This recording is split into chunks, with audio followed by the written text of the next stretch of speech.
Good day, everyone. My name is Annette Johns, and I'm the Associate Director of Policy and Practice with the Newfoundland and Labrador College of Social Workers.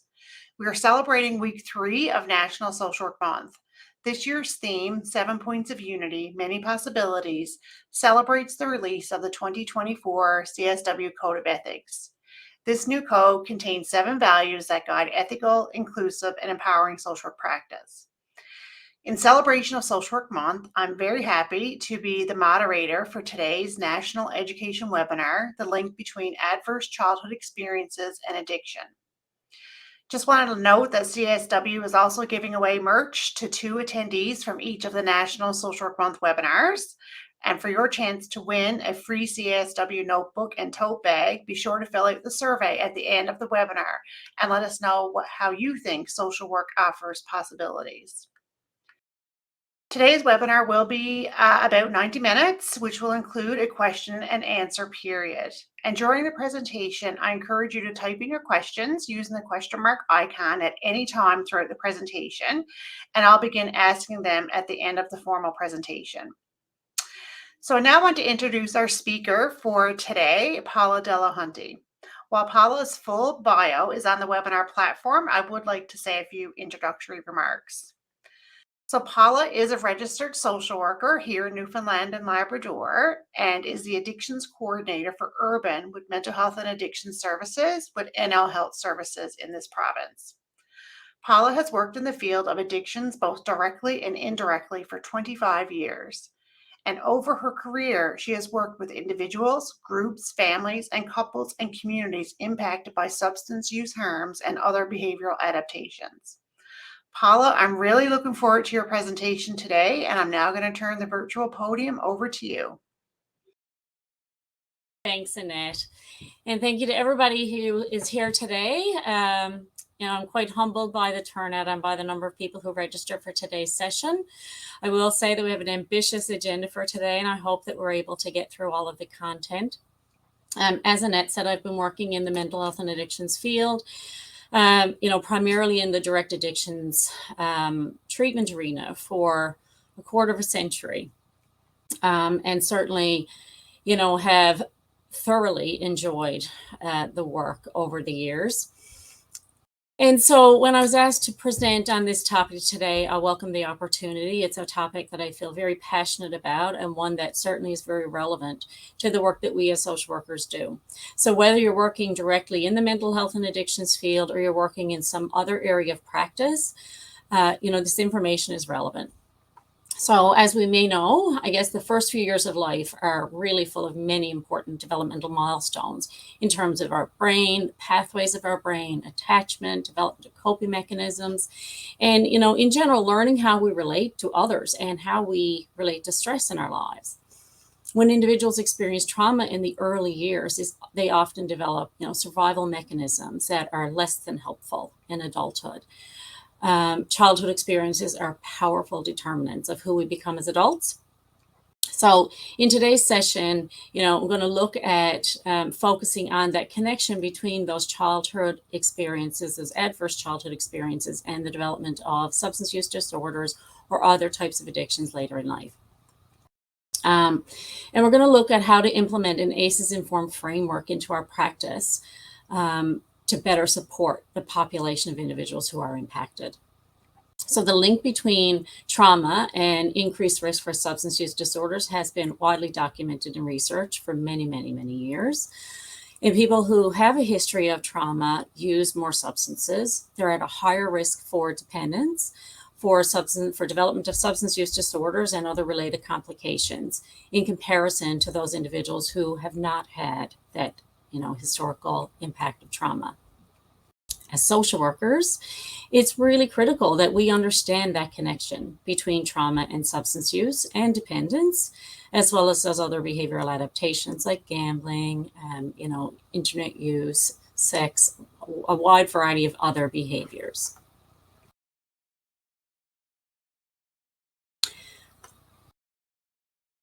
Are my slides progressing? I just wanted to ensure that they are. Annette, can you tell me if they're progressing? Yes, they are. Perfect. Yes? I believe you're on slide 2. Is that where you want it to be, Paula? Absolutely. Yep. Okay. There might be a bit of a lag, I think.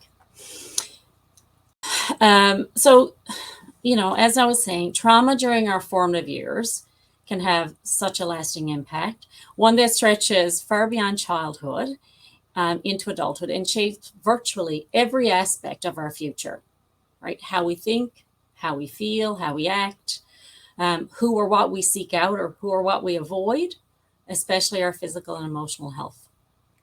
Decades of research have established this very strong correlation between, early experiences of adversity or childhood trauma and adverse health outcomes like heart disease, diabetes, other chronic health conditions, and mental health conditions like depression and anxiety, post-traumatic stress disorder, dissociative disorders, personality disorders, all have been closely linked to childhood adversity. Another really significant consequence of early adversity, of course, is addiction, right? Including not just what we sort of oftentimes consider significant or severe and chronic addiction, but other types of behaviors, such as even smoking, use of tobacco. There's higher rates and more severe symptoms of addiction experienced by individuals when they have had some sort of childhood trauma. And the effect of trauma on addictive behaviors is actually additive. So the more instances of trauma someone has experienced, the worse the addictive behaviors and prospects for recovery appear to be. So in today's session, what I'm hoping to cover and, for us to talk about, is how do we best support people? And doing so, with that knowledge, I guess it stands to reason that childhood experiences are such powerful determinants of who we become as adults. And those, early life experiences set the stage for the rest of our existence. So today's session, we're going to focus on that connection, looking at trying to understanding addiction, as well as understanding trauma, and then looking at, the link between those early experiences of trauma, so those adverse childhood experiences, and experiences of addiction later in life. We're also going to talk about what trauma-informed care is, right? Recognizing how do we best support a population who has sort of co-occurrences of historical trauma and addiction. And again, looking at how can we do so in a safe and healthy framework. So before we get started in the content, I just was curious to get a sense as to what people's baseline knowledge would be on this topic. So if you're interested, I guess you're able, got a couple of questions to ask you to respond to. So the first few questions here are true or false. So based on your understanding or your knowledge, do you believe ACEs are common and universal? Would you say that that's true or false?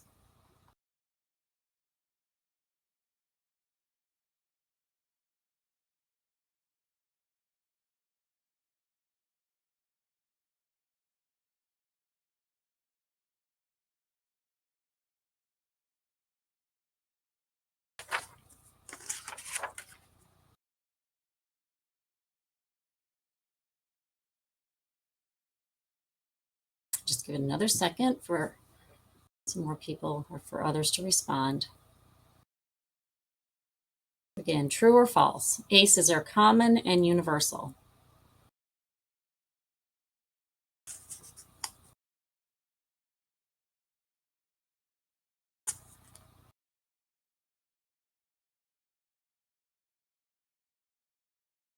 So 84.4% of you are saying, yes, that's true. That is accurate. ACEs are universal. They're found across all cultures, all genders, all socioeconomic groups. And of course, we're going to revisit this. Next question. ACEs usually exist in isolation. True or false? And by that, I mean that, people would experience one ACE. Generally speaking, if a person experiences ACEs, they would only experience one.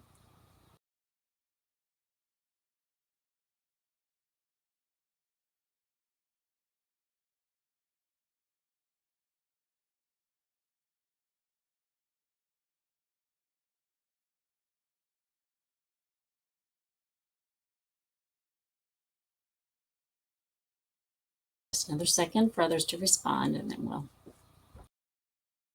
move on.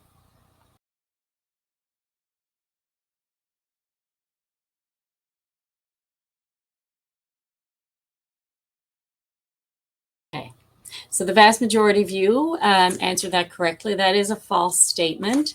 It's extremely rare for ACEs to occur in isolation. There's typically a real complex interplay of risk and behaviors that combine, the presence of ACEs. Third question. There is a strong association between childhood adversity and negative health outcomes. True or false?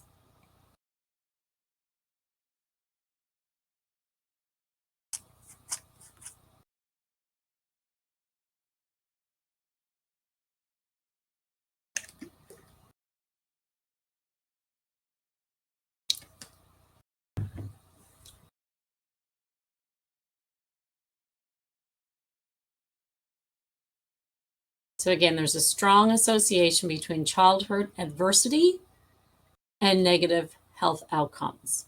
True or false?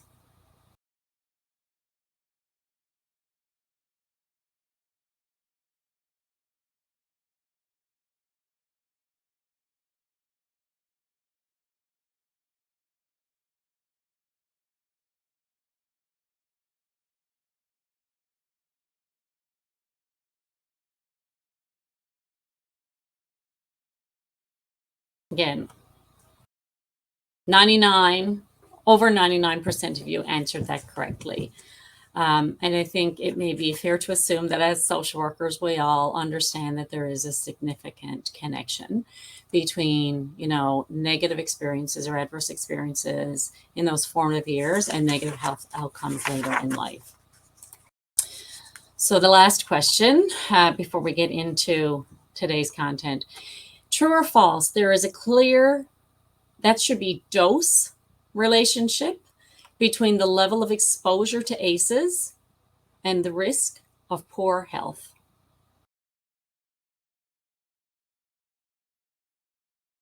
And by dose relationship, I mean, I guess, an accumulation of the amount of ACEs experienced is directly related, I guess, to the risk of poor health outcomes.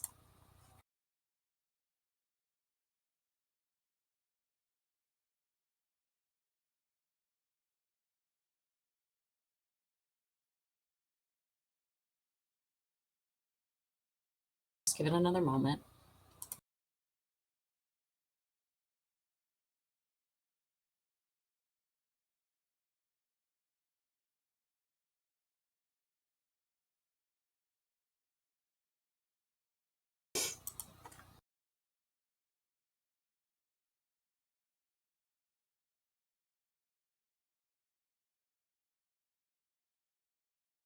And again, the vast majority of you got that correctly. 96% of people were able to recognize that there certainly is an additive, impact, I guess, of the number of ACEs experienced and the risk of poor health later in life. So thanks for your participation in that.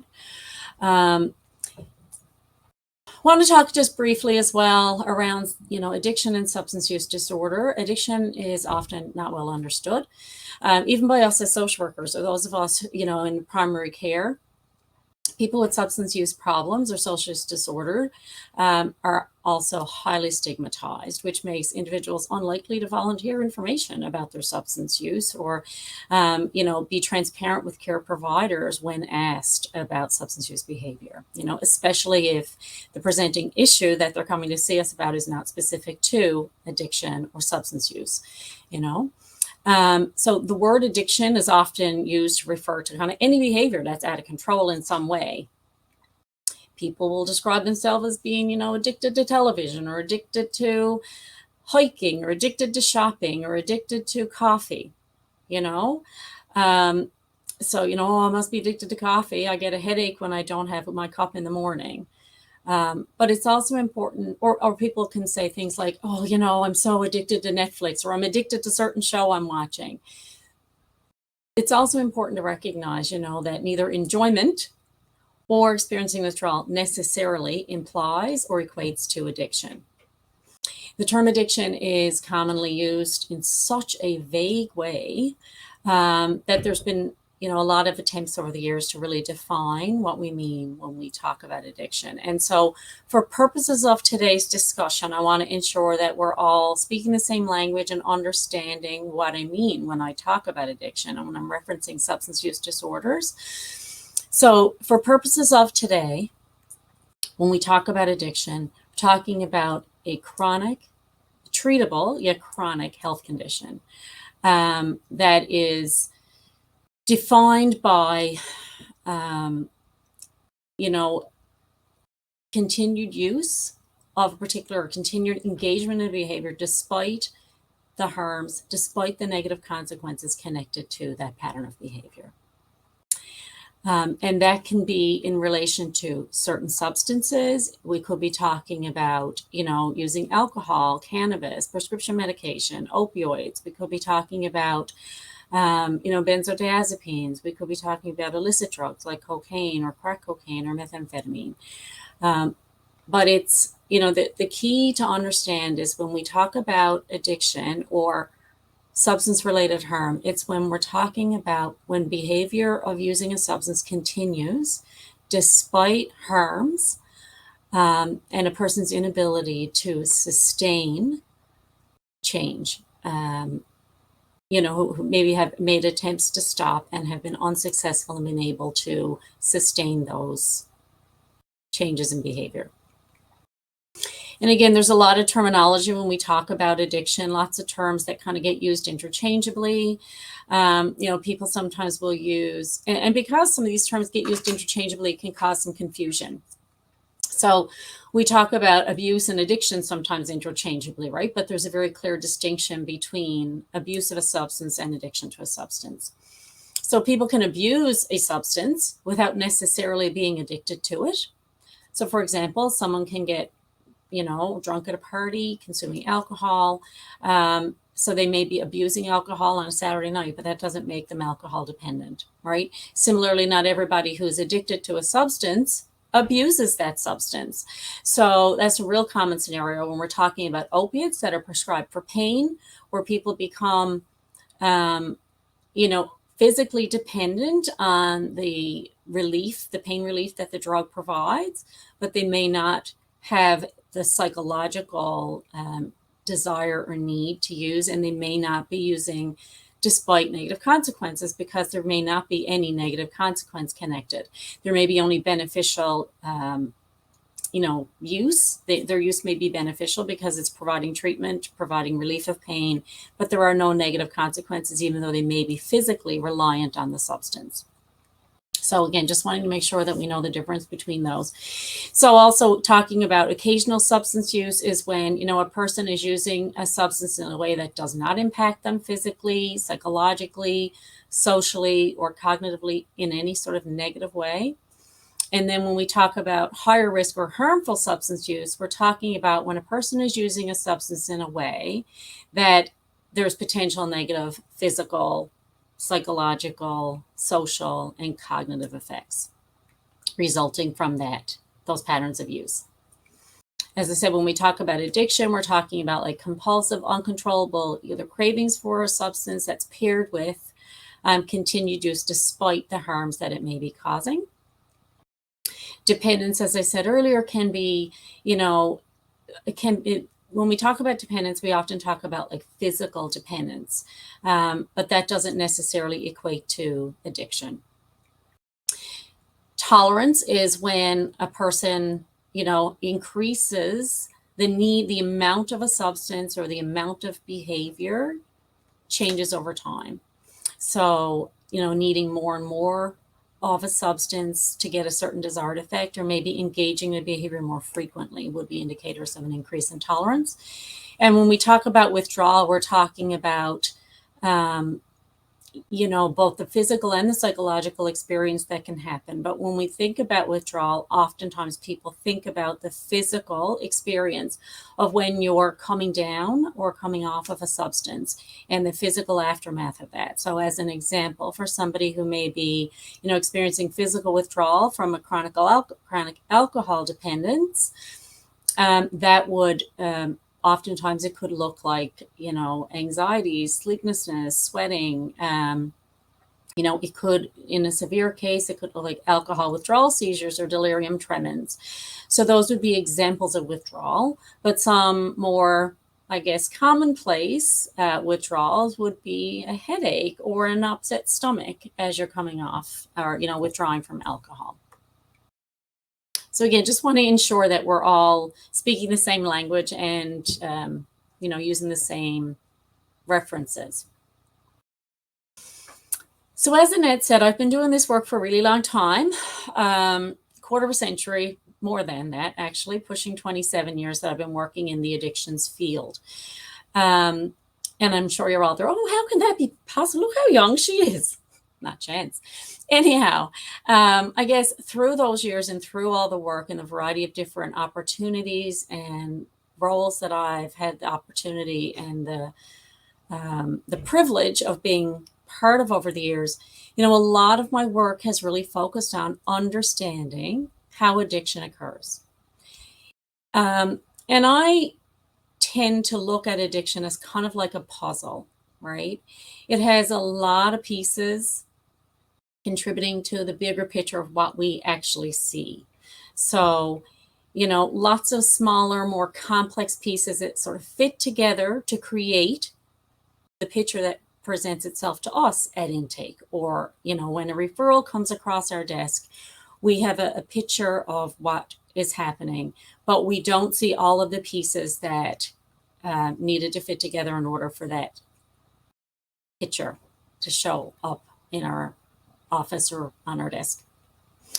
So prior to developing addiction, I don't think it's any mystery to any of us as to why people initially engage in substance use, whether that's alcohol, drugs, or other type of behavioral adaptations, such as gambling, for example. So whatever real or potential costs or consequences that those substance or those other behaviors might bring, drugs and other addictive behaviors have tremendous benefits, right? They provide pleasure. They provide relief from negative experiences, from negative emotions. They help relieve pain. They reduce our stress. They assist us in, handling difficult emotions. And they, oftentimes can numb our emotional suffering, create distraction from difficult experiences, emotions, memories. Substances can soothe us in times of distress.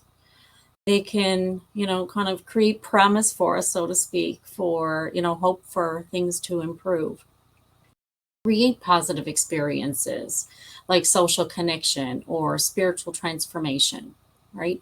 So it's no surprise that people begin to engage in substance use, and when they experience positive effects, no surprise that the use of those substances is reinforced by all these positive short-term benefits.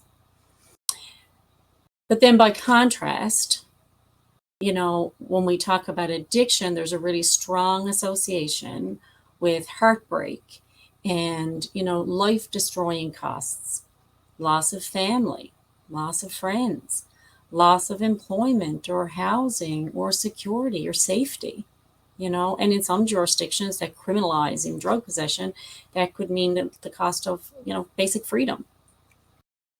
And,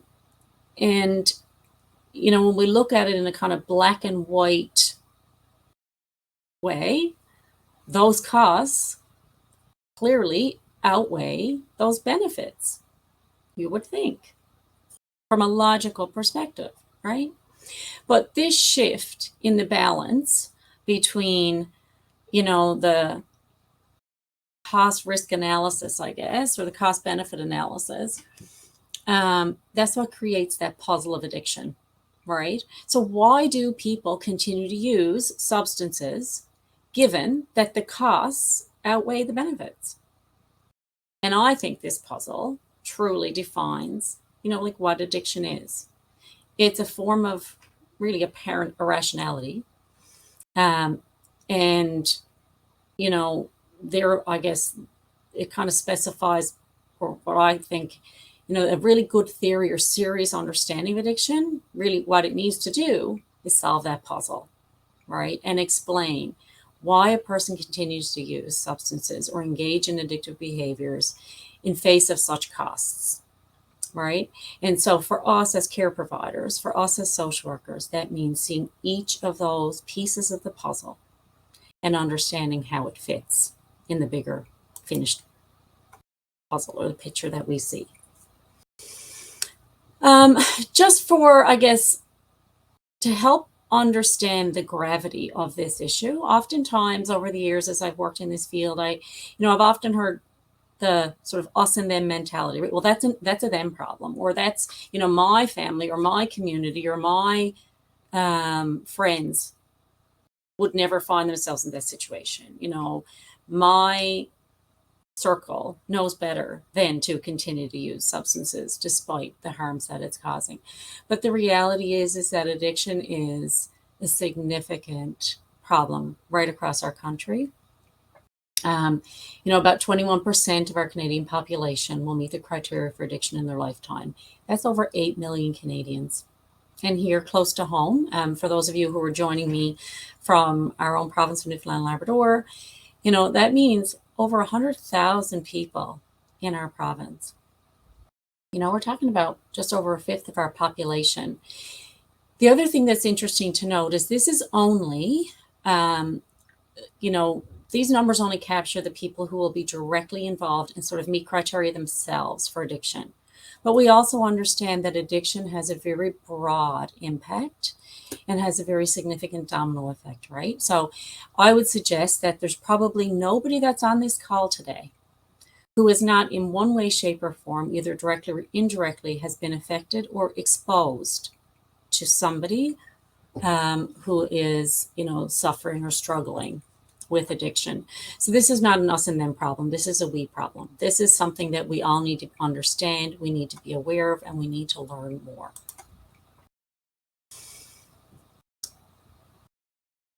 Our brains are programmed to do things that feel good. As I said in the, a couple of slides ago, that, alcohol and other substances have very immediate short-term benefits, which is what draws us as human beings to engage in using substances or to engage in other types of behavior, right? And our brains are programmed in a way that both make us feel good, but also help to protect us. So addiction affects multiple parts of our brain. And, I'm not a medical person, and so I'm not going to suggest that, I have, neuroscience speciality, because I don't. However, I do understand that, there's very, very critical piece of understanding addiction is understanding the impact that addiction has on our brain, right? So the reward system, which is the area of our brain that regulates pleasure and motivation and reinforces patterns of behavior.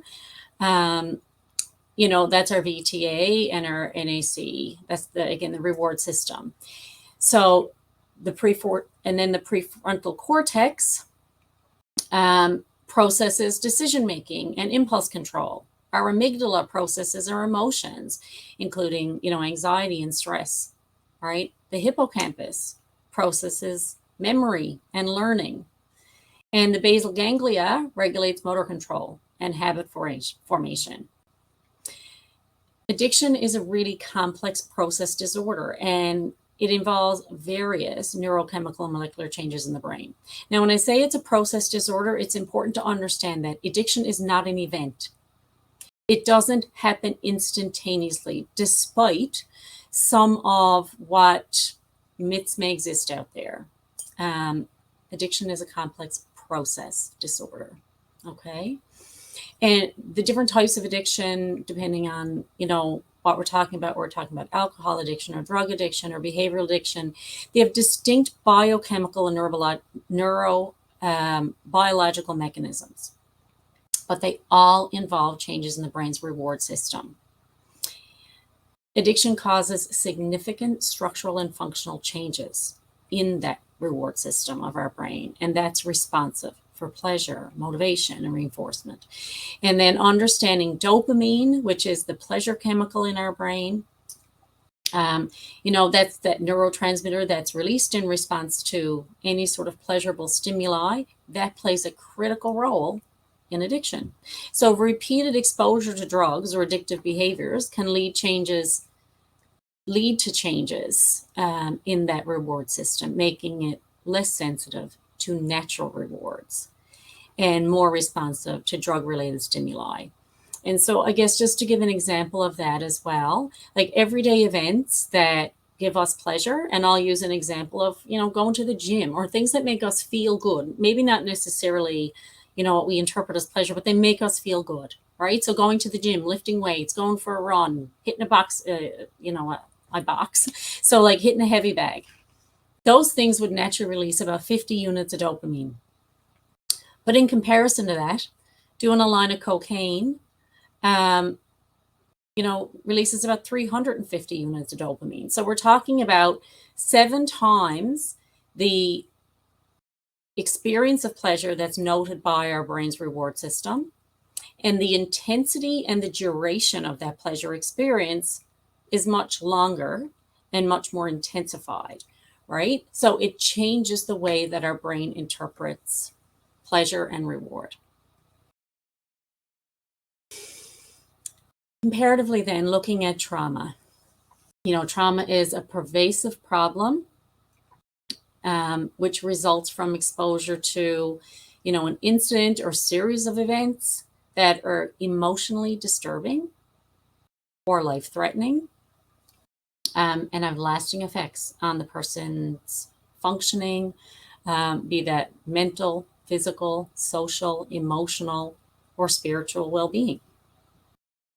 And, there's a variety of, extreme, continuum as to what may be a traumatic experience. And that can range from physical, sexual, emotional abuse to childhood neglect, to living with a family member that has, a mental health or substance use disorder. It could be the sudden or unexplained loss of a loved one or separation from a loved one.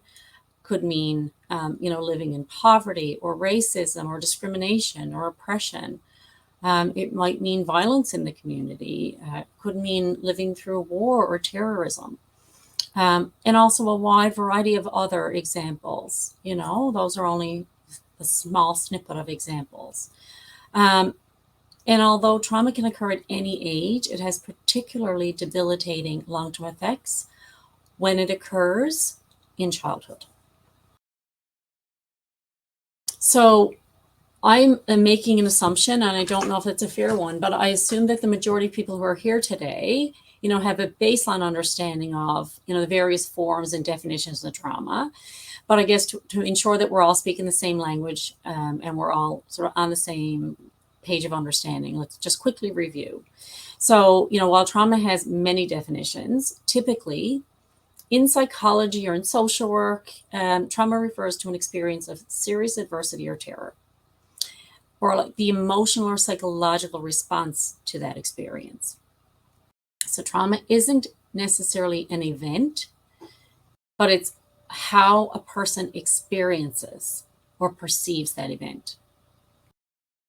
So this inherent, subjectivity is why people can experience the same seemingly traumatic event, such as maybe being in a car accident, for example, or growing up in a war-torn country, and come out of that experience with varying degrees of trauma or distress. So trauma can take all forms, from childhood experience or divorce, abuse, neglect, bullying, witnessing domestic violence, loss of a parent, loss of employment. Again, so many. But when we're talking about adverse childhood experiences, we're going to talk, later, more as we've gone throughout the day about a study that was conducted by the Causa Permanente Institute and the CDC back in the 90s. And that study really laid the groundwork for us understanding this very distinct link between adverse childhood experiences and later experiences of alcohol or other drug or behavioral addiction that occurs later in life. Trauma-informed care, which we will also, be focusing on today, is characterized by really understanding the problematic behaviors as a response to trauma. So substance use is not about, necessarily the substance use that we're focusing on primarily. We need to understand why the substance use is occurring and what the connection is between historical adverse experiences in childhood or other, experiences in those formative years. And in doing so, we are better able to support people by, addressing the holistic set of needs that an individual has, rather than focusing specifically on the behavior. So again, I'm making an assumption that there may be some baseline knowledge in this space today with participants as to, what are ACEs. But again, just to ensure that we all understand and are on the same page, I guess, what are ACEs? Well, ACEs, the term ACEs stands for Adverse Childhood Experiences. And as I said, it originated in this groundbreaking study conducted back in the 90s, I think in 1995, by the Center for Disease Control and the Kaiser Permanente Healthcare Organization in California. So in that study, ACEs refer to 3 specific kinds of adversity that kids or children can face in their home environment or their home community. And so that is, those 3 types would be, various forms of abuse. So physical, emotional, or sexual abuse, neglect, or various types of household dysfunction. And so the key findings of those studies, again, they set the groundwork or set the stage for us having a better understanding and more in-depth awareness of the link between childhood adversity and future experiences of chronic health conditions such as addiction. So there is, we know based on that study that there's a very powerful and persistent correlation between the more ACEs experienced and the greater chance of poor outcomes later in life, including a dramatically increased risk of heart disease, diabetes, obesity, depression, substance use, addiction, smoking, poor academic achievement, and early death. So these experiences can include, like I said, varying types of abuse. So things like physical and emotional abuse, neglect, caregiver mental illness, household violence. And the more ACEs a child experiences, the more he or she is likely to suffer from things, some of the things that I mentioned earlier, some of those chronic health conditions, and just more likely to experience negative life outcomes, and substance use disorders being one of those.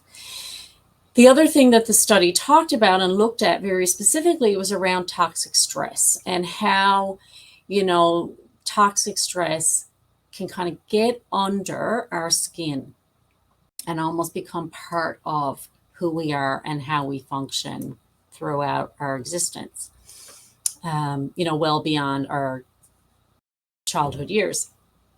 And again, in order to understand how ACEs and subsequent trauma impact It's also important that we understand the impact that trauma has on the brain. And in order for us to do that, we need to understand how the infant brain develops, right? So our brains are divided into three main areas, and our brains develop from like the bottom to the top. So they start, the brain stem in the back is the part of our brain. It's the lowest part of our brain that develops first, and it controls our response to survival and automatic responses, such as, our breathing and sleeping and like our temperature regulation, our body, like our central nervous system, Then in the center is the limbic area, and that's like the middle part of our brain that develops next. And that's like the two really important areas within there are the amygdala and the hippocampus, right? And the amygdala is like the brain's smoke detector and really plays, I guess, an important role in the regulation of our emotions, our memories, and our survival instincts. The hippocampus connects the lower and upper parts of our brain, and it's really important in the expression of emotion and memory functioning, right? So when people respond to real or perceived stress, the hippocampus releases a hormone, cortisol, which helps us regulate our response to stress. The cortex, which is the frontal upper part of our brain, develops last. And that's sort of our brain's watchtower, for lack of a better way of describing it. And it's responsible for like our ability to sort of stop, pause, think, and reflect. To concentrate or to problem solve. So in particular, I guess our prefrontal cortex works with the amygdala to regulate both our emotions and our behavior. So for our brains to work effectively, all parts of our brains need to be able to communicate from the bottom to the top, right? When the lower part of the brain, which is responsible for survival, is repeatedly activated, and prolonged activation takes place in infancy, in early childhood, in those formative years as our brains are developing, that can reduce the connections between the other parts of the brain. And so that can significantly then impact on our ability to learn, to form memories, to regulate our emotions. It can affect our ability to self-soothe, to calm, to learn, to think, to reflect, or to respond sort of flexibly in a way that is planned and strategic, right? Research actually shows that individuals who have PTSD or have like a diagnosis of historical trauma, specifically complex trauma, that there's a reduction in the area of their prefrontal cortex and a reduction in the volume of the hippocampus. So the developing brain remembers traumatic events and abusive experiences so that a survival response can be triggered even in the absence of danger. This can appear as that fight, flight, or freeze behaviors and responses. So the traumatized lower brain tends to predominate. And over time, the brain can become more and more sensitized to real and perceived threats. So again, not going to come as any surprise, I don't think, that, childhood trauma, after kind of talking about all of that, childhood trauma, particularly unresolved trauma, or, complex and repeated experiences of adverse experiences in childhood can lead to mental health issues and addiction later in life. So while, less was known in the past about that specific connection or that link, we now have a much better understanding of just how damaging ACEs can be on development and coping. So people who have an ACE score or have even just one ACE are 2 to 4 times more likely to start using alcohol or drugs at an early age compared to those without an ACE score. Individuals who have an ACE score of 5 or higher are up to 10 times more likely to experience addiction compared to people who have experienced no ACEs. Those numbers are staggering. So the first few years of life are full of so many important developmental milestones, right? In terms of our brain pathways, attachment, coping, developing coping mechanisms. And in general, I guess just learning how we relate to others around us, how we relate to stress, how we function in the world, how we perceive the world around us. And so when individuals experience trauma in those early years, they often are developing survival mechanisms that are less than helpful in adulthood. And for some people, such interferences early on can lead to a significantly increased vulnerability towards addiction later in life. So this is an area of addiction. As I said, I've been working in this field for a long time. And this is an area that I really feel is important to talk about because people with an addiction are often judged at face value, by who they are right now. We see that picture, but we don't see all the pieces to the puzzle. And society doesn't see all the pieces to the puzzle or necessarily consider all of the pieces of the puzzle, right? What they see is the picture before them, right? So understanding how those underlying issues become key in the development of addiction, in that process in playing out, is key for us as care providers as well in helping unlock those secrets, in understanding the pieces of the puzzle so that we can help people, effectively in a way that is not reinforcing any of the shame and stigma that they've likely been, experiencing. And I would say that a substantial portion, the majority of people, to be honest, of the people that I've worked with over the past 25 plus years, would have experienced at least one of these ACEs. But most people would have experienced more than that. So again, our experiences shape us. We live what we learn and we learn what we live, right? Traumatic events, of course, also shape us, right? Whether it's a childhood experience or something that we face as an adult. Situations change how we see the world, how we see ourselves, how we perceive the world around us. So it's not uncommon to hear that someone who has had an experience of trauma, either as an adult or within their childhood, now struggles with addiction.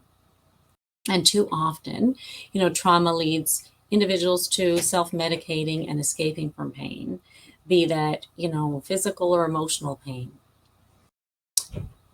Trauma is, as I said, more than a negative experience, right? It's an event or a series of circumstances that have lasting effects on a person's, overall sense of functioning. So there are mental, emotional, psychological, physical, spiritual well-being. And trauma causes high levels of stress because your mind and your body see this event or this set of experiences or circumstances as physically or emotionally harmful or life-threatening. And then stress releases, hormones like cortisol and adrenaline. And, those are the hormones that handle fight or flight. So in an emergency, those bodily chemicals can be really valuable, right? But in high concentrations, they become extremely toxic. So eventually your body can no longer understand the difference, right, between an actual emergency that requires fight or flight response and your remembrance of the event. So our bodies sort of fall into an autopilot sort of response, right, as a survival mechanism. The human brain is one of the most amazingly adaptive things that I can even imagine, right? And, for, again, not being a neuroscientist by any stretch, but, understanding a little bit about neuroplasticity, your brain can respond and adapt to anything that you experience during life, right? And this ability plays into every single part of life, allowing us to learn new skills, to make memories, to move through the world around us, right? And everything we do, good and bad, causes our brain to grow and change. So depending on, what's going on, that's what the experience is, the brain responds accordingly. And the brain can quite literally rewire itself to allow us to continue to function. So, the connection between adverse experiences in childhood and the development of, substance use or other behavioral addictions later in life is really, I guess, again, it's so significant and it's so critical for us to understand that connection.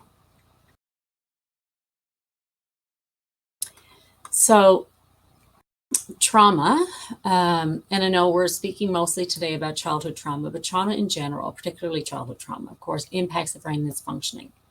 So up to the age of 5, the brain is undergoing formidable growth. And during that experience, both positive and negative experiences impact its development, right? So positive experiences create healthy brain development.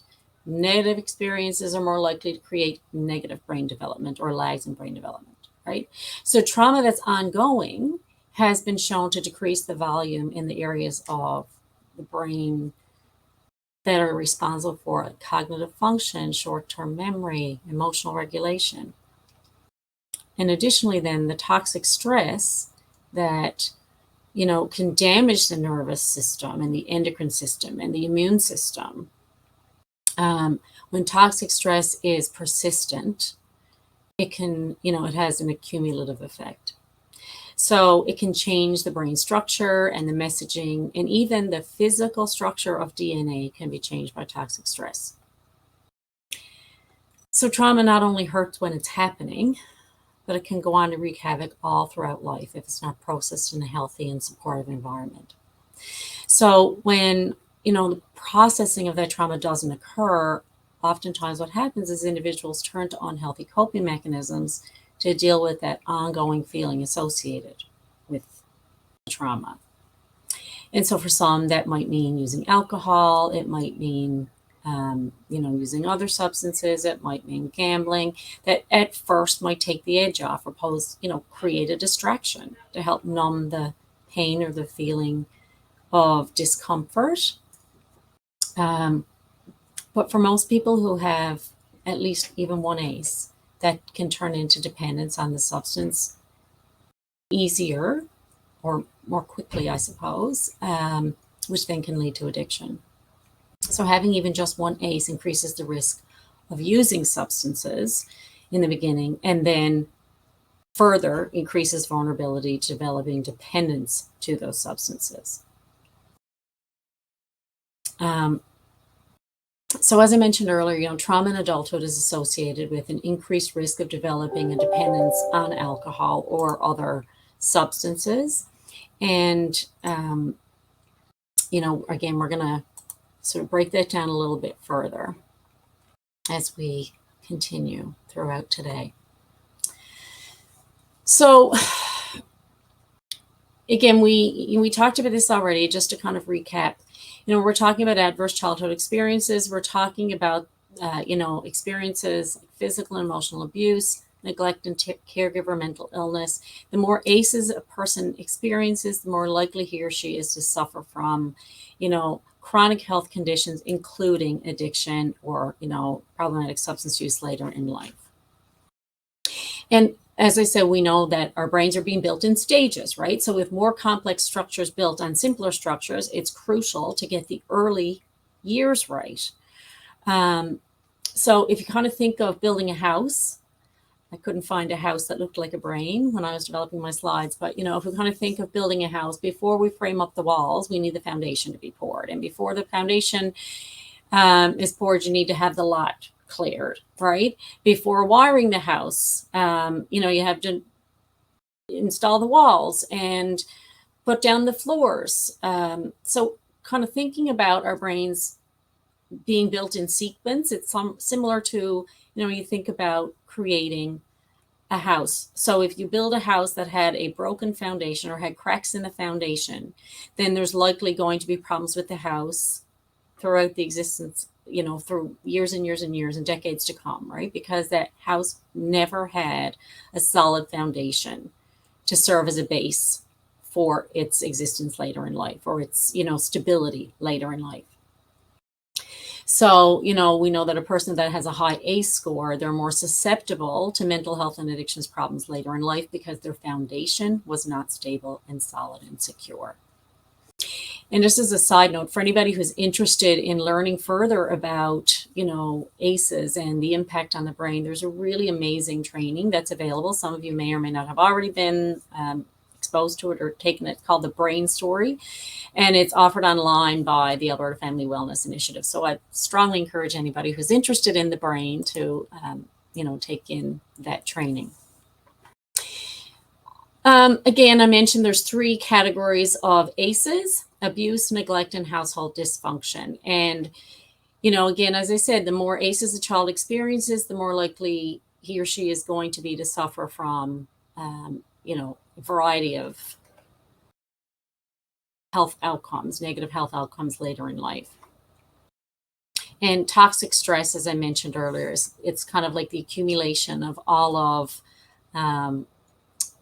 those adverse experiences that can, be present in an individual's life in those early days.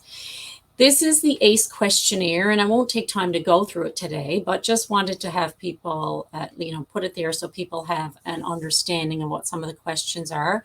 There's 10 main questions, and every single question that a person answers yes to results in a score towards your ACE total.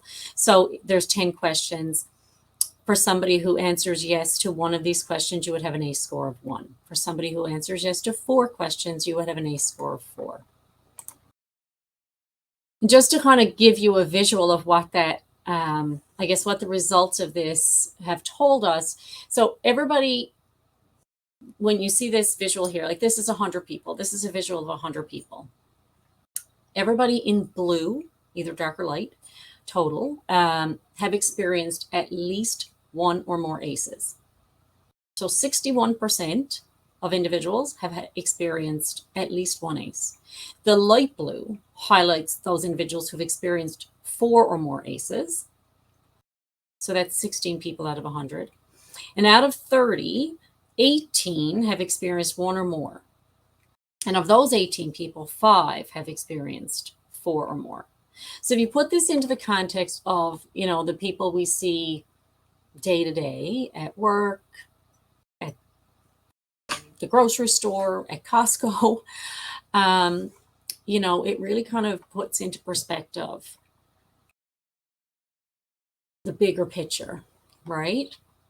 So research really has demonstrated a really strong graded relationship between ACEs and, a variety of substance-related behaviors. So we know that early initiation of alcohol use, predicts predicts future problems or future dependence on substances. And the higher risk of mental health and substance use disorders a person has is strongly correlated to their ACE score. So continued tobacco use during adulthood, for example, is connected to a higher ACE score. Prescription drug use, like for every additional ACE score that a person experiences, the rate of increased risk of being prescribed substances is increased by 62%. So that's not specific to addiction to specific prescription medication. And what that means is, for every single subsequent ACE score a person has, they are 62% more likely to experience a condition in their life that requires medical intervention and requires prescription meds. And again, not specific to addiction-related prescription use, but anyway, important to understand that.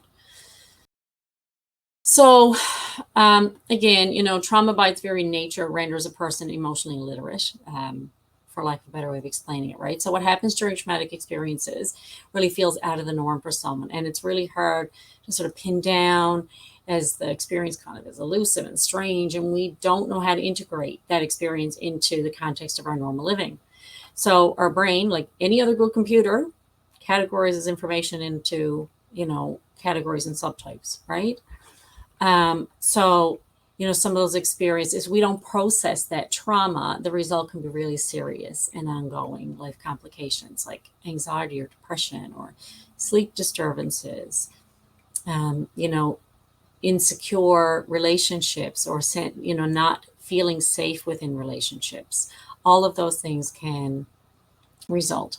And because of sort of the unpredictable and uncontrollable nature of trauma and substance use, people who are, experience dependence to substances, oftentimes experience prolonged impact from this chronic cycle of tension and trauma.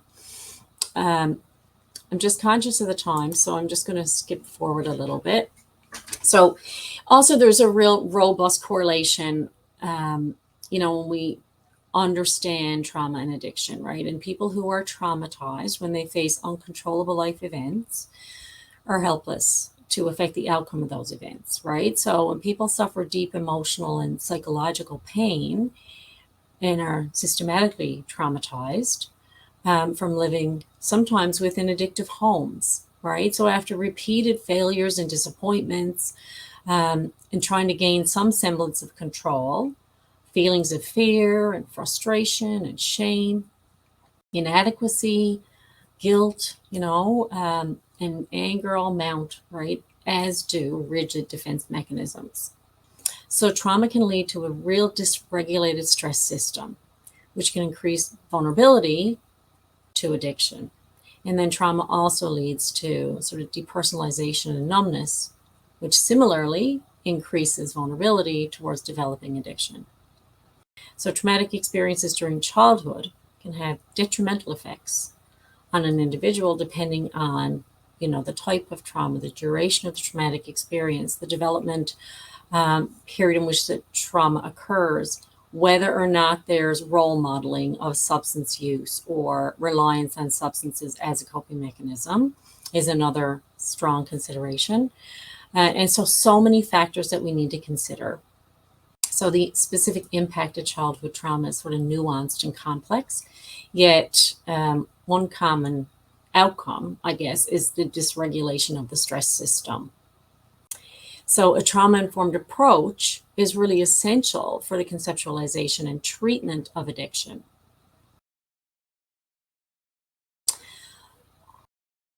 I don't know if people here are familiar with Dr. Gabor Mate, but he's somebody who, he's an addictions specialist. He's known for his work around addiction and trauma. And essentially what he says is that addiction is a response to human suffering. Addiction is an adaptation to pain. He says that, addiction is a complex psychological process, but he says it has a few main components. And he talks about, how addiction is the development of behaviors that provide temporary pleasure or relief to an individual. The person then eventually suffers negative consequences, but has trouble giving them up. So again, it's that use despite negative consequences. So trauma responses act on several systems, right? As we've talked about before. And addiction is sort of a failed attempt, I guess, for lack of a better way of explaining it, to heal and treat underlying pain. It's a failed attempt in one respect, but another, it's a very effective adaptation, right? So one of the things that anybody who knows me and has worked with me or has, come to my trainings in the past, my mantra is, the opposite of addiction is not sobriety. The opposite of addiction is connection. And so as care providers, we really need to understand the importance of creating safety for our clients, for the people that we work with, right? So connection is the key. Safety is the key. It's around allowing our clients, the people that we work with, to find emotional safety. And that is more trauma relief and healing in human, than any sort of prescribed antidote could ever be. So, again, we've talked a bit about this, and just for sake of time, I don't want to spend a ton more time, but just it's important that we understand that the more ACEs an individual experiences, the more vulnerable they are to not just developing, substance use disorders or other types of addiction, but also in having other chronic health conditions or having other, poorer outcomes later in life. So when we talk about, heart disease, the risk for cancer, the risk for mental illness or depression, stroke, diabetes, all of those risks are elevated as a person has a higher ACE score. And the ACE pyramid sort of shows, I guess, not only is it elevates risk for developing of these health conditions, it also reduces life expectancy. So the more ACEs a person has experienced, the more likely that they will have a reduction in their longevity. And, the presence of 6 or more ACEs actually reduces a person's life expectancy by about 20 years. Again, pretty significant. Experiencing many ACEs, as well as things, like racism or community violence or oppression, without supportive adults, leads to that experience of toxic stress, right? So that's that excessive activation of the stress response system.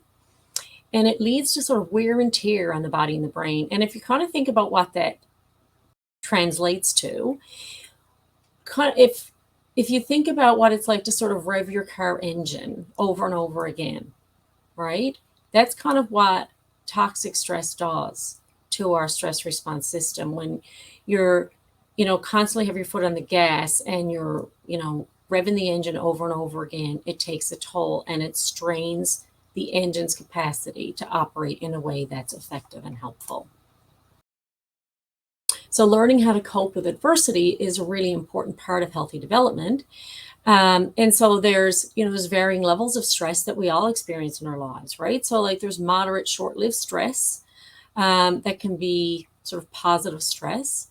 We all have stress in our lives. So positive stress is like our body's response to normal everyday stresses, where our stress hormones help the body do what it's meant to in the moment, right? But once that stressful event passes, might be, running late for work, caught in traffic.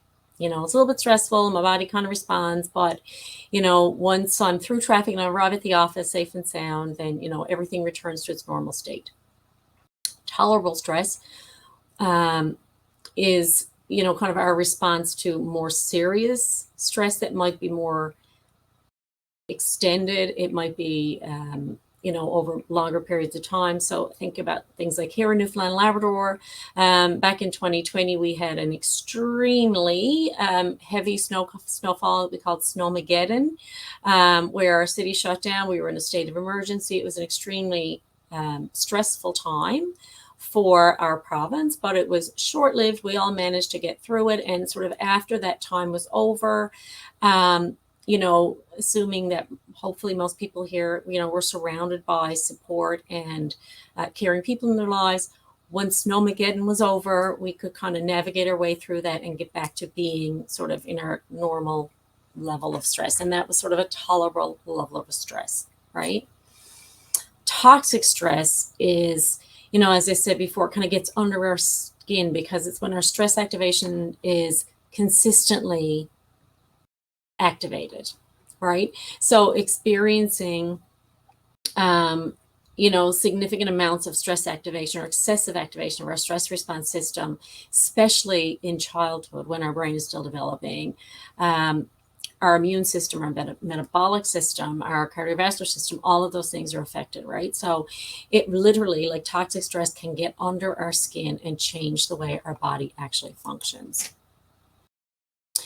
So again, the more adverse childhood experiences that a person is exposed to, the higher likelihood of, experiencing a wide variety of health conditions, and also the increased risk of reduced life expectancy. So just to give you, some, I guess, examples as to the impact this has on addiction. When somebody, adverse ACEs of trauma, neglect, and loss have a really strong correlation, as I said, between adult, substance use and addiction. So when somebody has an ACE score, they are 1,300% more likely to engage in IV drug use when they have an ACE score between a 0 and 4. For somebody who has, and for every additional ACE score, as I said, it increases their likelihood of being prescribed prescription medication, meaning increases the likelihood of them having poorer health later in life by 62% for every single ACE.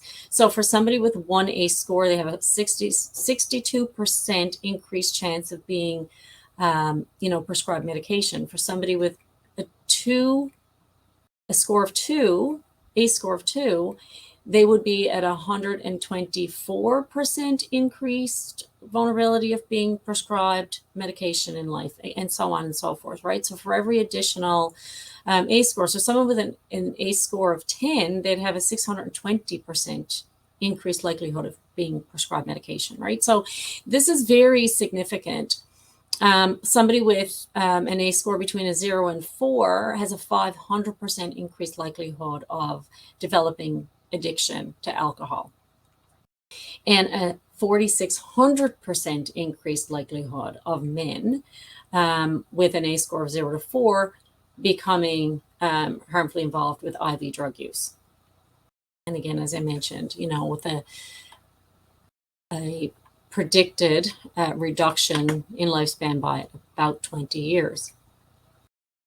So again, very, very strong correlation.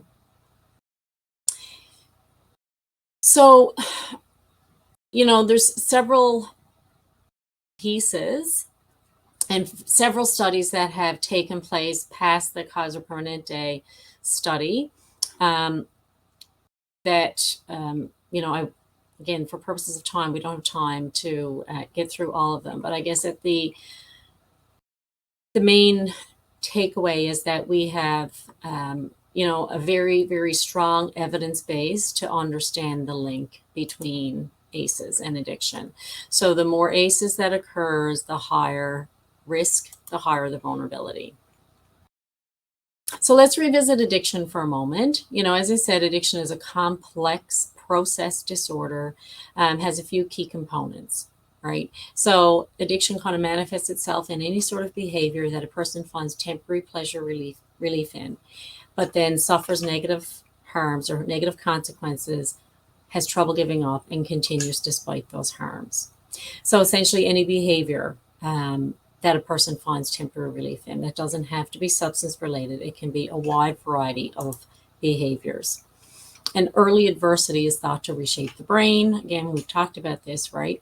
So ACEs and ACE-related disorders are associated with enduring effects on the structure and the function of that stress regulatory system. The sheer overactivity of the stress response system can push individuals who have experienced trauma in childhood to seek relief from substances or other, again, type of compulsive behaviors.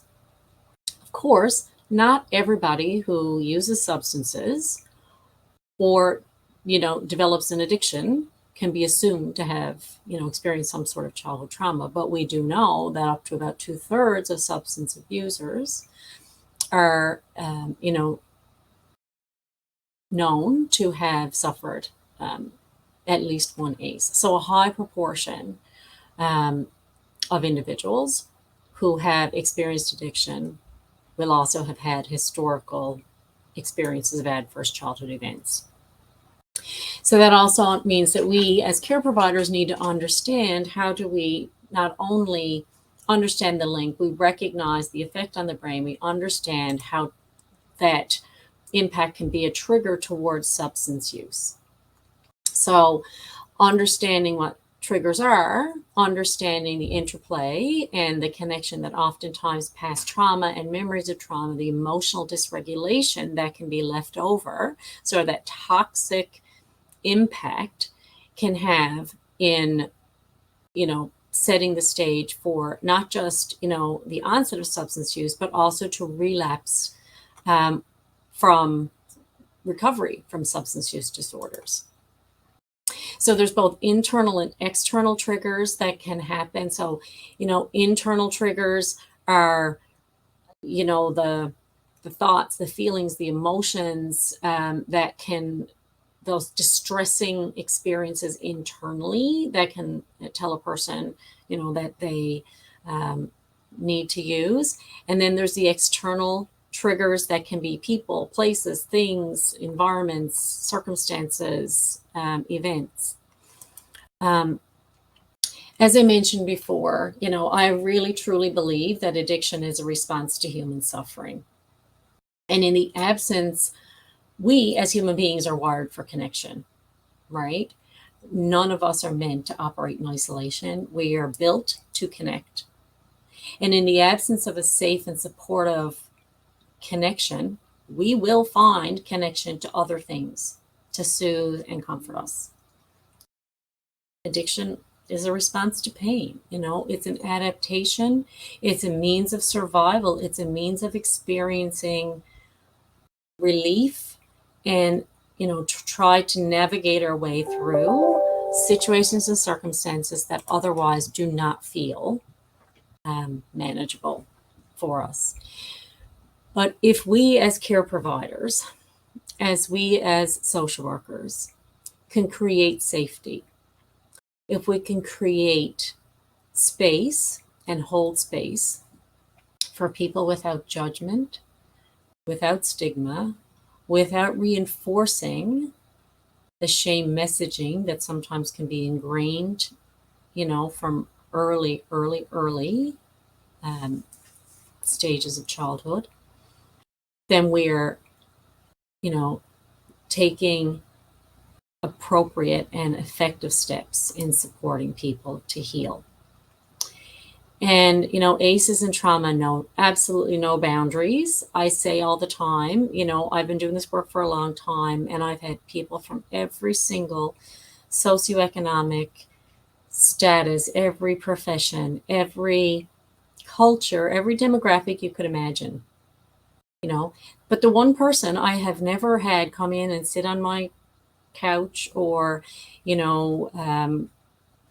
engage in service or show up at one of my groups or, come engaging in service is the person who says, "Oh my God, Paul, I'm so excited to be here. Ever since I was a kid, I always really, really, really wanted to be an addict. And I figured if I dug in my heels and I worked really hard at it and I really committed to the process, then I would eventually meet my goal. And here I am sitting down with a real addictions counselor. Oh my God, I'm so proud. Can we take a selfie so I can send it to my mom?" People don't aspire to become addicted to substances. People don't set goals in kindergarten, to have their lives spiral out of control and to lose connection from all the people and all of the things that are important and give them meaning in their lives. Addiction is a process. It's not an event, and it absolutely most certainly is not a choice. And it shows no bounds.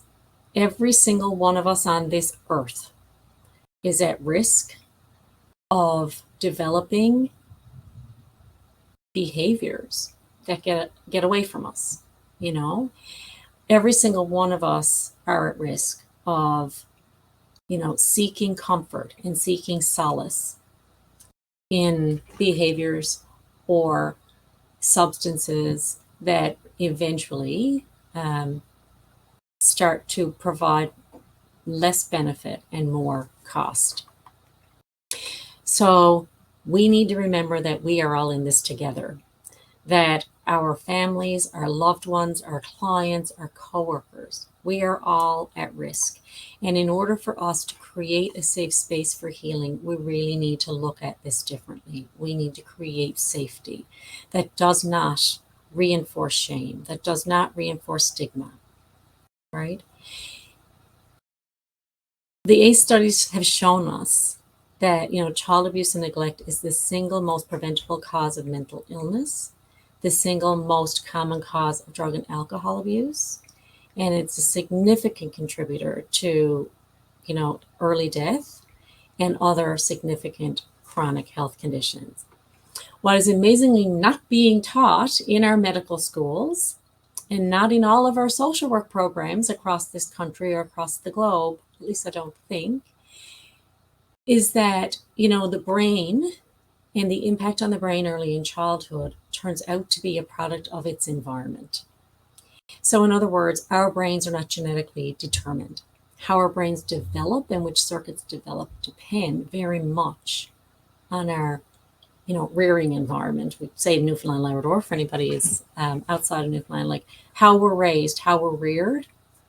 Those very early experiences in life very much shape what our adulthood will look like. So traumatic experiences interfere with our brain development, not to mention when you're traumatized, you feel shame, you feel all of this negative emotion, all of this, this internal dialogue sets in. So you assume that if something bad is happening to you, then it's your fault.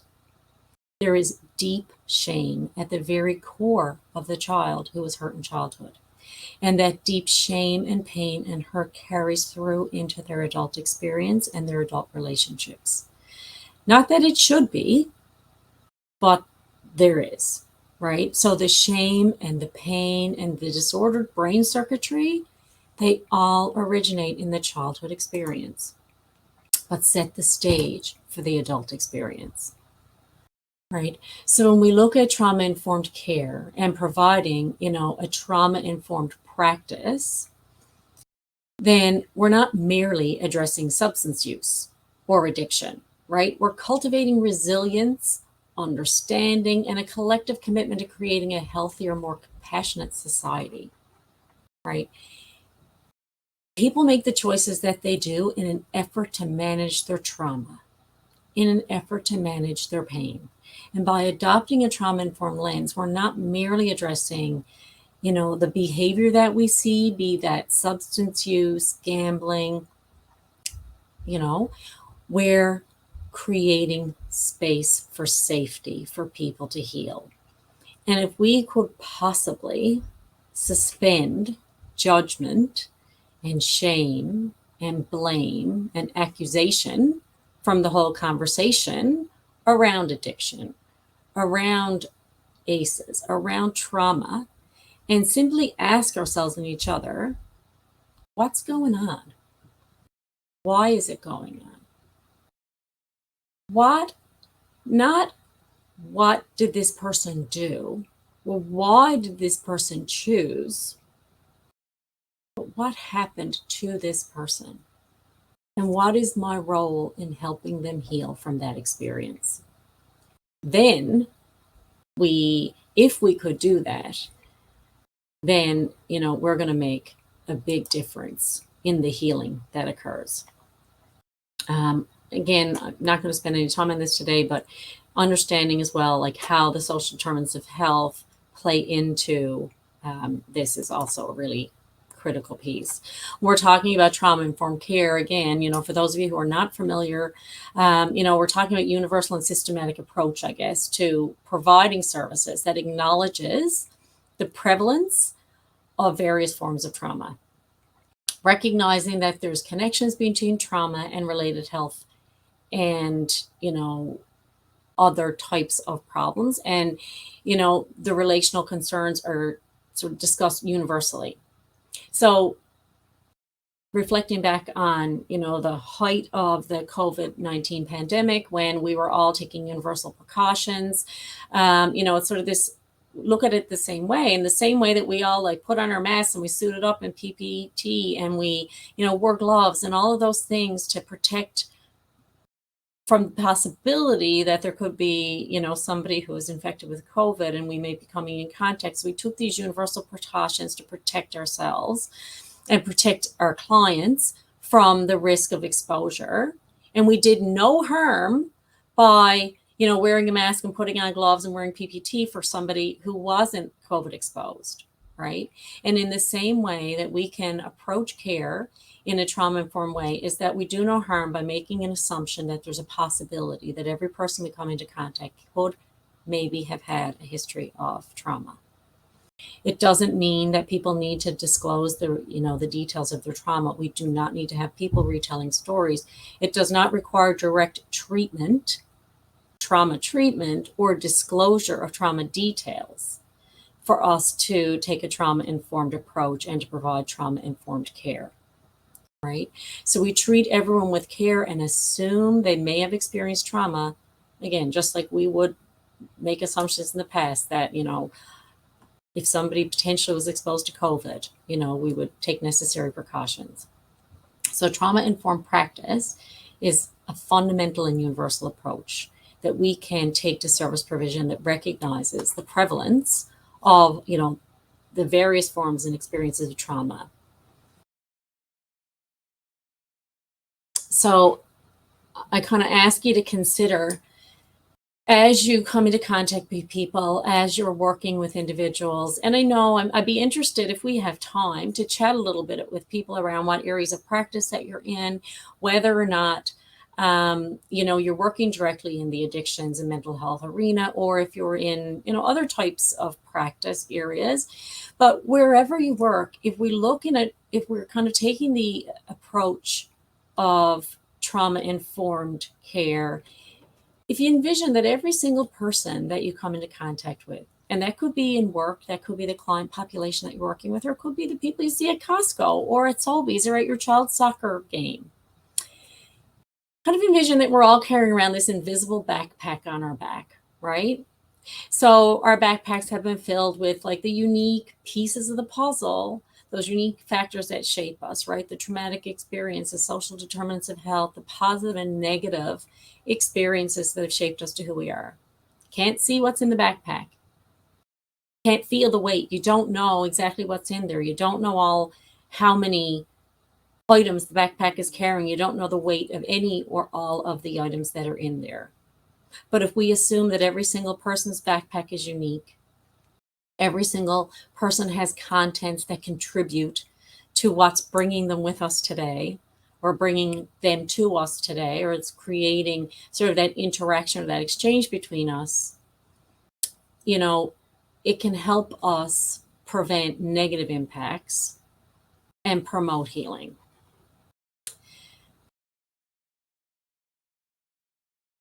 I also want to talk about empathy. As social workers, again, I make assumptions that everybody here is familiar with empathy, understands the importance of empathy. And, most of us, of course, have heard the word empathy and learned somewhere along the way that it's important for us as social workers to prevent, for social connection, for us to be empathetic. But what exactly are we talking about? And why does that matter so much in addictions work and in the healing work? Well, empathy is a vital connection of recovery, right? And it really, truly has to be cultivated by both clients and us as professionals. One of the most impactful factors in primary addiction treatment is the quality of the counselor relationship provided, with the quality of the counselor relationship and the experience where the person is feeling that they're receiving an empathetic response and empathetic connection. That experience, or lack thereof, an experience of an empathetic connection, can either make or break a person's path to recovery. Empathy really does set a solid foundation for many of our relationships throughout life, right? Whether we're talking about our family or our friends or our colleagues.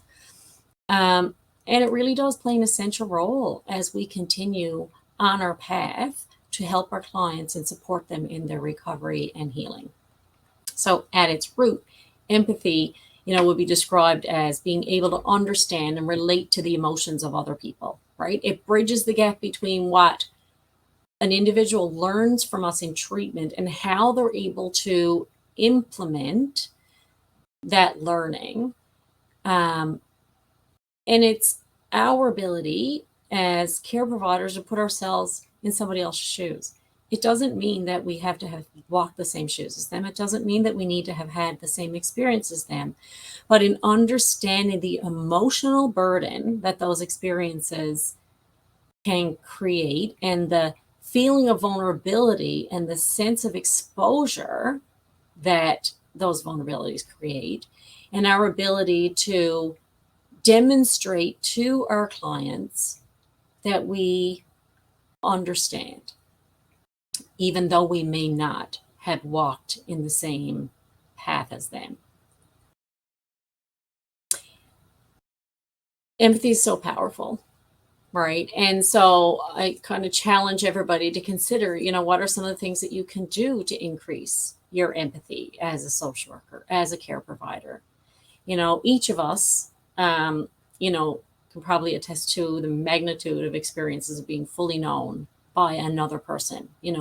Maybe each of us has one person, or maybe we're lucky enough to have several people in our lives who we really feel we can be truly vulnerable with, who we can be transparent and uniquely ourselves. And that's a beautiful experience. But oftentimes, the individuals that we work with don't have that experience, or no longer have that experience, because there has been, a lot of judgment being passed, people who are offering solutions to them, maybe unsolicited advice. And oftentimes their lived experience has sort of taught them that they are misunderstood, or they are not worthy or deserving of understanding or compassion, right? So although empathy is necessary in all counseling relationships, or all sort of care provider interactions, it's particularly essential when we're doing clinical work in addictions, right? So in the light of stigma and misinformation and judgment that shrouds addiction in our society, it's likely that individuals with substance use disorders rarely, if ever, experience accurate empathy. So we must ask ourselves, why can empathy be so difficult to experience for those individuals with addiction? And it's, empathy can be thwarted by our own internalized biases and judgments.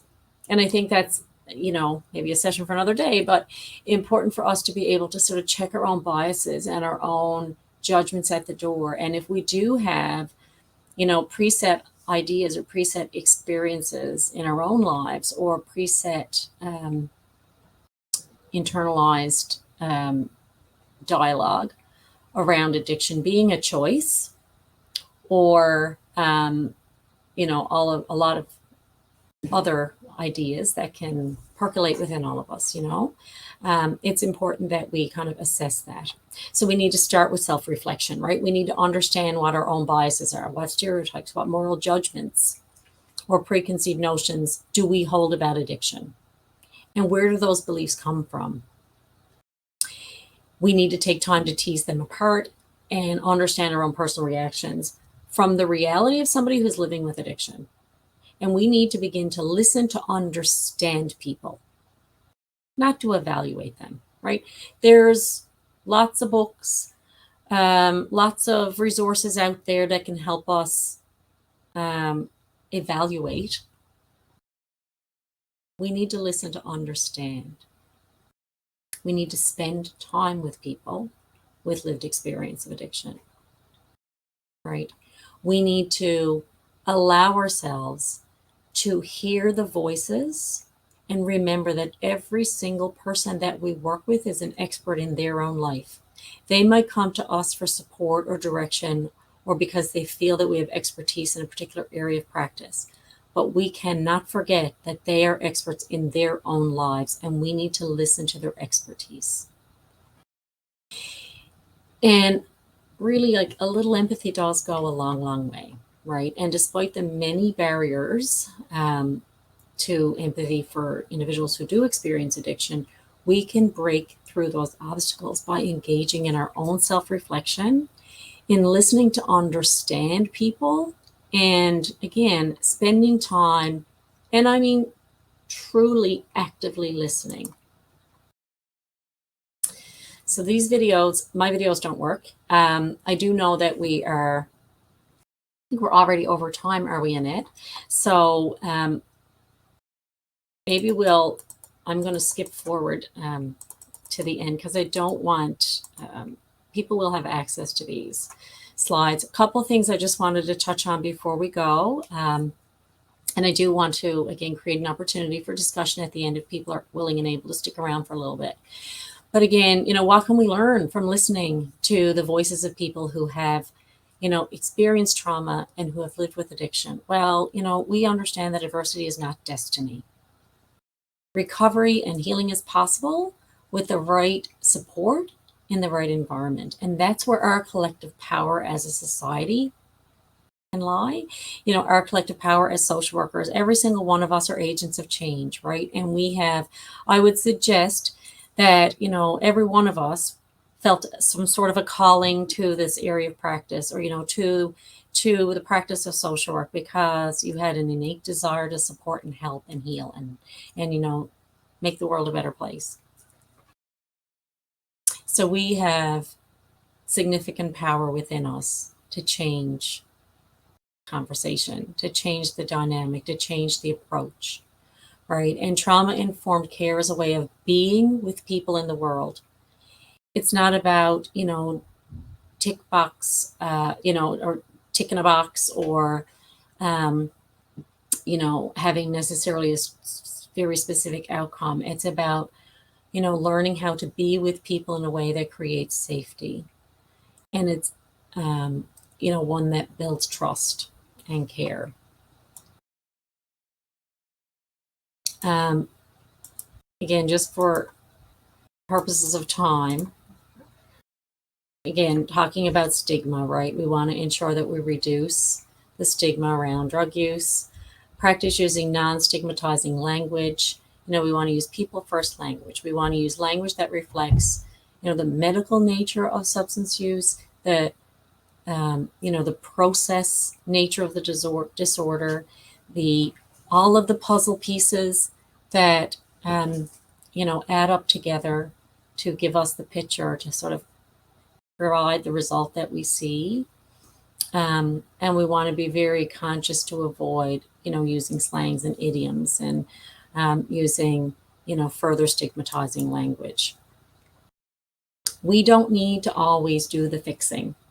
And I think sometimes as care providers and social workers, we can fall into that trap, right? Of feeling like, oh, we need to have the answers. We need to find the solutions.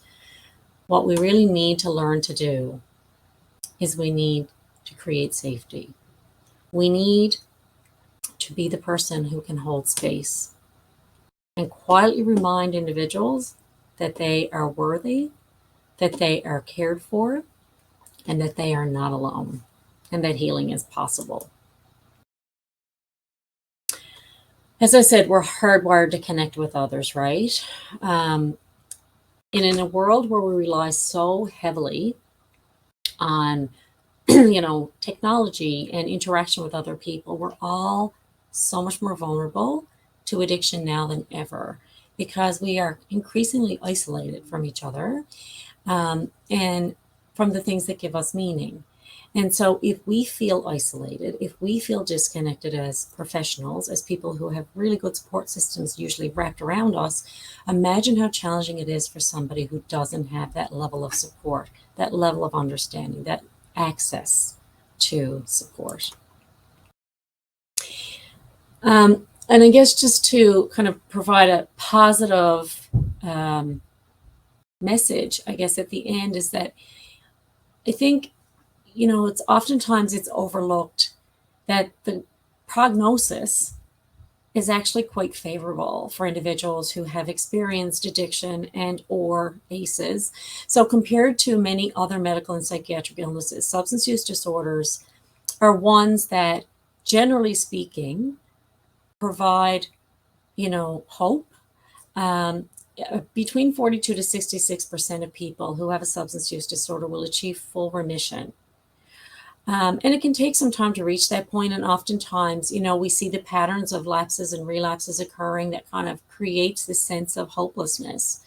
But the reality is that the majority of people who enter treatment will eventually successfully achieve remission. And when we talk about remission, we're talking about like changed behavior for a period of 5 years consistently.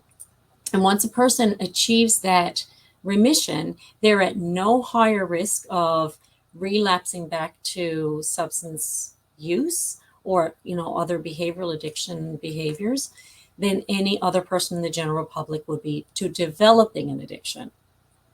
So I think that's, important for us to know.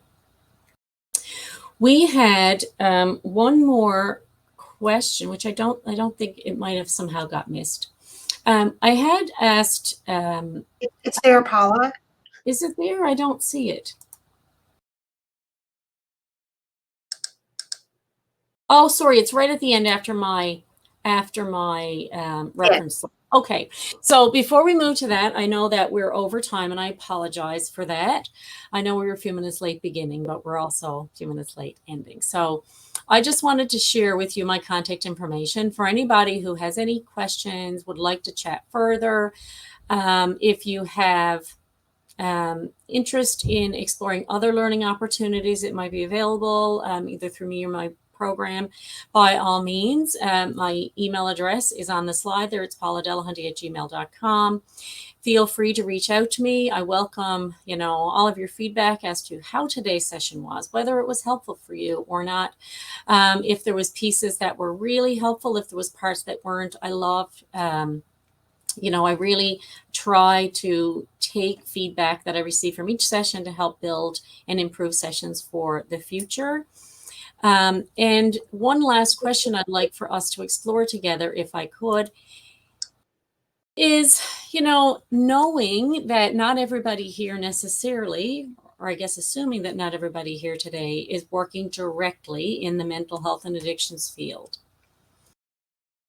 I'm curious to know if there's been a significant increase in the need for addiction and trauma-based knowledge and skill in the population that you work with.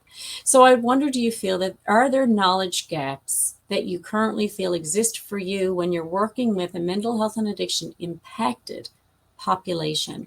So that could be, that you work directly in mental health and addictions like I do, or you might work in oncology, or you could work in another area of practice, but you're recognizing that there's an overlap in the presence of mental health and addictions needs.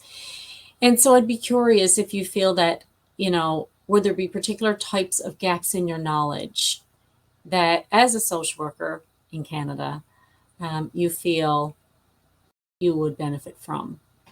So, I'd ask for you to, choose the one of these that might sound most relevant to you in terms of if you do feel that there are knowledge gaps. Would they be around understanding the neurobiology? Would they be around understanding the neurobiology of trauma and addiction? Would they be around recognizing or addressing complex trauma in mental health and addictions clients? Would it be around the intersectionality of mental health, addiction, and other social determinants of health? Is it around not really understanding the psychopharmacology connected to, treatment planning, or evidence-based interventions for concurrent disorders, or effectively serving, a diverse mental health and addictions population? Do you feel that there might be a gap in your knowledge in terms of suicide risk assessment and prevention? Because this is a population that there is an elevated risk for suicide. And understanding, or would it be, understanding the dynamics? So I'll ask you to just take a quick moment and respond. And choose if one of those areas you feel would be most beneficial, or that would be an area that you feel you're lacking knowledge or skill in.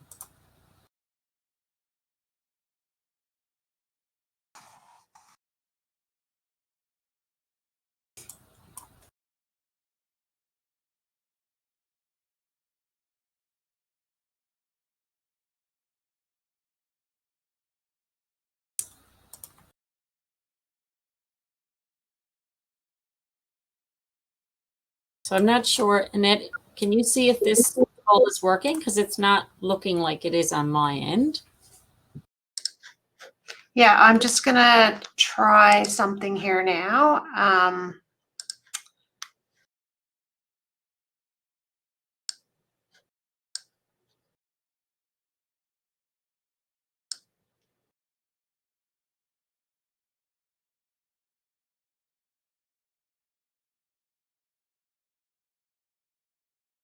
I'm just going through here. It doesn't seem like that slide is showing.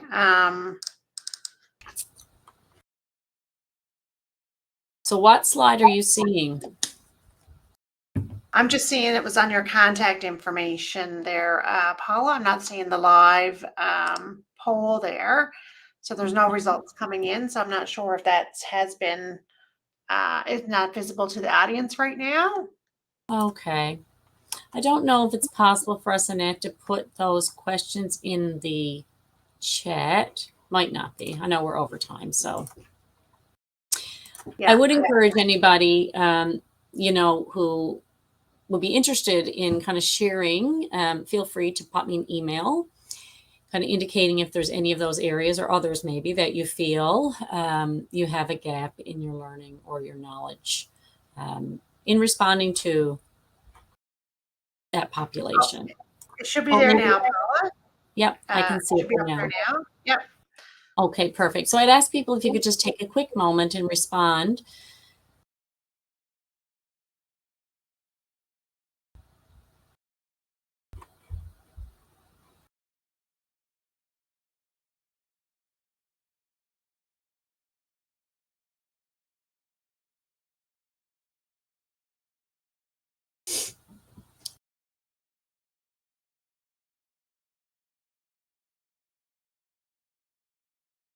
I think the system froze for a minute as the slides were advancing. Okay.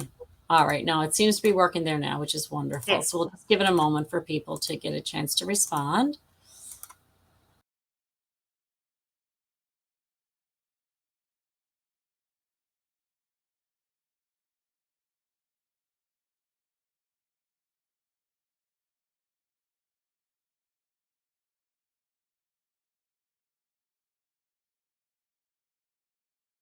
I'm actually not sure if people have the ability to choose more than one answer.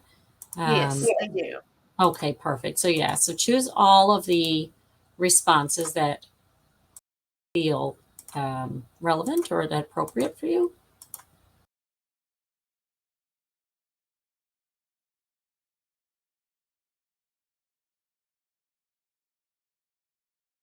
Just give another few seconds for people to respond.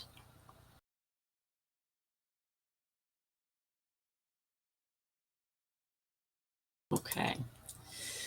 So, it looks like there's certainly quite a number of people who are feeling that they would benefit from, each of those areas. Looking like the most significant being understanding family dynamics, I think seems to be the one that people feel that they're most lacking knowledge and understanding. That may be the biggest gap. So thank you. I appreciate your participation. I really, really appreciate people taking the time to respond to that. Because that is helpful for me in terms of, developing future sessions and where to focus, I guess, some of our learning opportunities that we're creating down the road.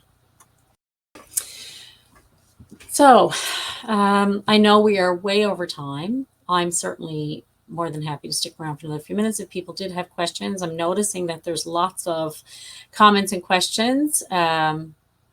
Is there anything, Annette, that any particular questions that were pressing for people?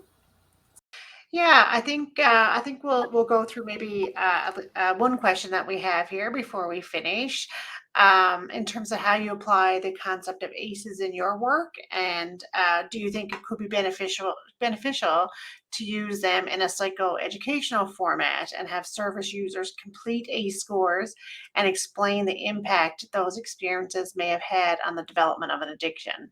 Your thoughts around that? Excellent Excellent question. Yes, I mean, for me in my clinical practice, I always consider and incorporate, the impact of ACEs. And again, in my area of practice, every single person that I see is addiction impacted or substance use disorder, some sort of behavioral addiction. And so for me, it's an automatic assumption that, like I said, we operate from sort of a universal precautionary approach where we assume that there's possibility that everybody that we see has had at least some exposure to trauma in their life in some way, shape, or form. The other thing that I don't think I mentioned that's important to consider and really important for us as care providers to understand is that when we talk about trauma and ACEs and the impact of trauma, it's not always necessarily an event or an experience that occurred that was the most significant in a person's experience. Sometimes it's the absence of what should have occurred. Okay. So it's not necessarily the experience, for example, of a child who was exposed to physical abuse. The physical abuse itself is certainly, an adverse experience, but that may not be what created the trauma impact. It may be the absence of a safe and caring, protective parent when that abuse occurred. So the physical experience may not have been the distressing sort of event that created the toxic imprint. It could have been the absence of a parent who, like the parent who failed to protect or soothe or comfort that child after that experience occurred. And so those are questions that we do incorporate. And to answer your question quickly, yes, a large portion of my role within this organization is around providing, education to our staff, but also education to clients. And we do so in a way that creates safety, in a way that's curiosity based. So it allows people to sort of self-assess and explore in a reflective means as to how those early experiences can be setting the stage for current experiences and how they operate in the world currently. Wonderful. Thank you so much. And unfortunately, we are out of time. I'm sure we'd all love to stay on and hear more from you, Paula. But I do want to take an opportunity to thank you for facilitating this excellent webinar for us today, and for sharing your knowledge, expertise, and experience with us. It is truly appreciated. And I think just from the comments coming in, how wonderful the presentation was and engaged throughout, people are taking away a lot of great information in terms of, informing their own practice and their way of, talking about ACEs and that connection with addiction, and understanding that. So that was so important. So thank you again for taking the time from your busy schedule as well and doing this in celebration of Social Work Month. Paula, you noted that you did have some videos there. Just wanted to let participants know Yes. that those videos are in the resource section on the webinar platform. So Yep. at your leisure, you can watch those. And the PDF of Paula's presentation is also in the resource section. So you can, refer to those slides as you reflect on the content from today's webinar. Absolutely. And I also just wanted to reinforce, again, my apologies for going over time and not having time to respond to those questions. So if anybody wishes to, feel free to reach out to me to my email that was there on the screen. It's pauladelahanty@gmail.com. Feel free if you wanted those, if you had questions, you wanted to, send them to me directly. I'll do my best to answer people's questions where we ran out of time today. So please feel free to do that. That's a very generous offer, Paula. And we also ask that you complete the survey as well. And because your feedback is always so greatly appreciated. And of course, we share that feedback with our webinar presenters. So thank you so much. So please fill that out. And just want to wish everyone a great rest of your day, wherever you're to in the country, whether it's more at the beginning of your day or more at the end of your day. But thank you so much. And Paula, I'll leave the final word to you. Again, thank you all so very much for being here today. Thanks for your interest in this topic, and thanks for your engagement today. I look forward to, I guess, future opportunities to chat with you all in the future. And thanks again. Thanks for having me today. It was wonderful. Always a privilege. Wonderful. Thank